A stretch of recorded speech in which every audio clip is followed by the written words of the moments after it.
Are the Niners better without Kwon Alexander? Oh, No, in this way. Yeah, you could start Greenlaw at the will and Kwon at the Sam. They're better in that way. Fair but without Kwon Alexander, that means you're starting Al Shazier, who is Not nowhere. Yeah. In coverage, in the run game, even with Kwon's mixed tackles, he's nowhere near that level. So they're better without his contract for sure. But as far as the starting three linebackers, no, they're not better without him. No, yeah, they're not better without him. It's just mainly I'll touch on another point. Not only because you keep Shahir off the field, but because now if Robert Saleh wants that flexibility of going more skewed towards base defense more often than he likes, then you're not going to be like, hey, Al Shahir, you want to cover? Because at least Kwon isn't the coverage linebacker that he was prior to his torn pec, but at least he's like somewhat capable out there. So if you want to just stay in the base, and if an offense wants to threaten pass, at least you have three capable pass defending linebackers out there and who can also support in the run. So no, I don't think they're better by any chance. And like Leo said, if he's up, Greenlaw's obviously upgraded Alexander, and hopefully they eventually realize that with this injury, with the second injury in the second year, shocker, Kwon Alexander with another injury. But yeah, no way they're better.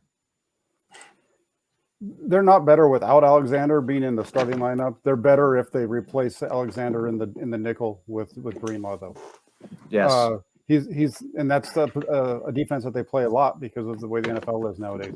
He's a much better overall linebacker than Greenlaw than Kwon. Kwon is at this point, and so he should definitely be in that second linebacker role. Yeah, that's what I'm going to say. I'm going to say they are better without Kwon because obviously they're not. I mean, you need depth, and they've just lost depth, and they're thin already. But they're better without Kwon because it forces them not to play him in the nickel defense, and it forces them to play Dre Greenlaw in the nickel defense. And nickel is what you play most of the time. So the end result is that they will be a better defense without him, even though they should have been able to make this adjustment while he was on the team. So yeah, I really think that it was interesting. Robert Saleh gave a whole description of the difference between Dre Greenlaw and Kwon Alexander today. And he loves Kwon Alexander. He says, Kwon, he's so instinctual that he knows when to cheat and when to not follow the rules of the defense.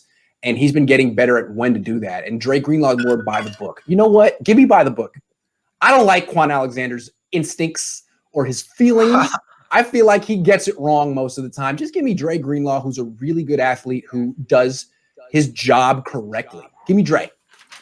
And plus, Dre makes more plays. So, I mean, I don't think the Kwon, Kwon cheats, and it's like he just knows. But it's like, all right, it's great, but Dre plays it by the book, and he just knows his instincts by the book gets him the plays he makes. So that's why he got his nickname. Yeah. Well, Kwon needs to start cheating towards the flat because I don't know how many touchdowns this defense is going to give up while Kwon is covering the flat. You saw it in Miami's Dolphins game. I think we saw it in the Eagles game too. Yeah, you're right. When they got to the 3-yard line, they went right after Kwon Alexander in the flat, and he was late getting out there. Good eye.